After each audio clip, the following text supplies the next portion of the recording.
We usually think that natives can't make any mistakes in their speech. We associate it with pure accuracy, and in our opinion, they talk in such a way that non-natives cannot. But it's a false viewpoint. They have a lot of mistakes in their speech and they still understand what other natives say. I assure you that you also understand what they say without noticing these mistakes, because these errors is the part of their everyday English. So in this video, I'm going to share some of those mistakes, and if you wish, of course, you can add them to your speech to sound more like a native speaker.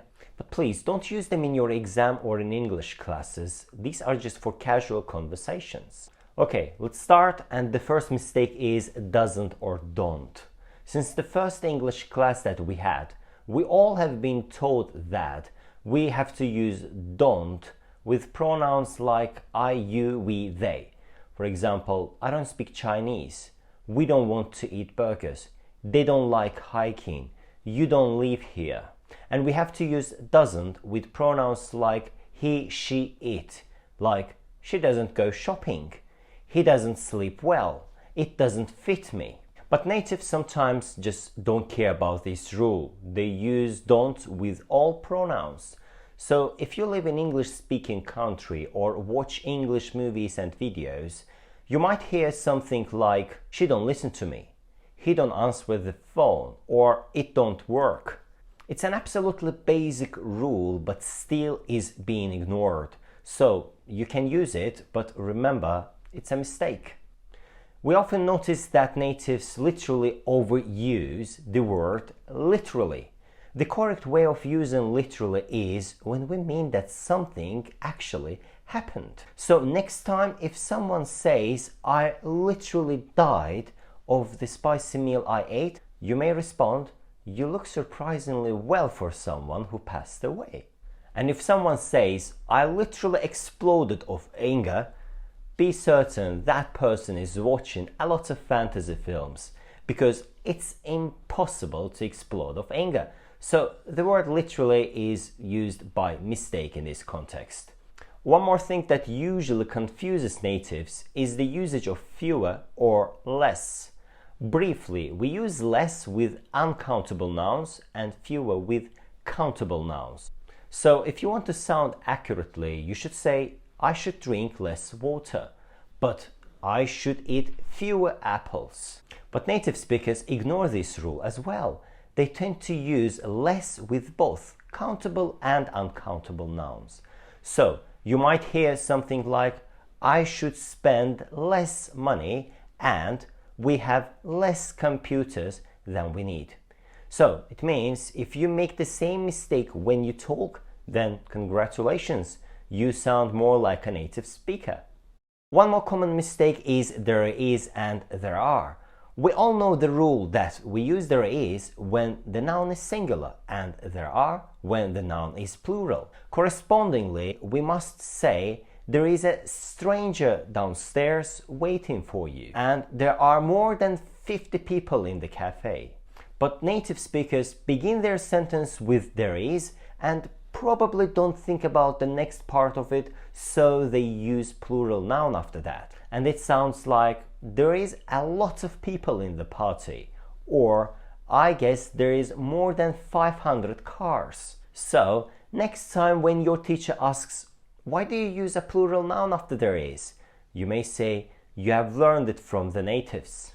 Alright, the next one is also pretty widespread. For example, me and my friends visited Jeremy yesterday, or the teacher told John and I to write 10 sentences. Actually, both of those sentences are incorrect because I is a subject pronoun. So I should be a subject of the sentence, which means you should say, my friend and I visited Jeremy yesterday. But me is an object pronoun, and it means the second sentence should be like, the teacher told me and John to write 10 sentences. The next are two question words, who and whom. Briefly, we use who when we want it to be the subject of the sentence. For instance, who owns this house? Okay? Who wants to go camping? But whom is used as an object of the sentence, like Mary, whom you met before, is my colleague. And as a question word, it should be accompanied by a preposition. So we should say, to whom do you want to talk? But natives often don't know how to use whom. Yeah, I know, it sounds absolutely weird and you think how they can't know it. But yes, they use who instead.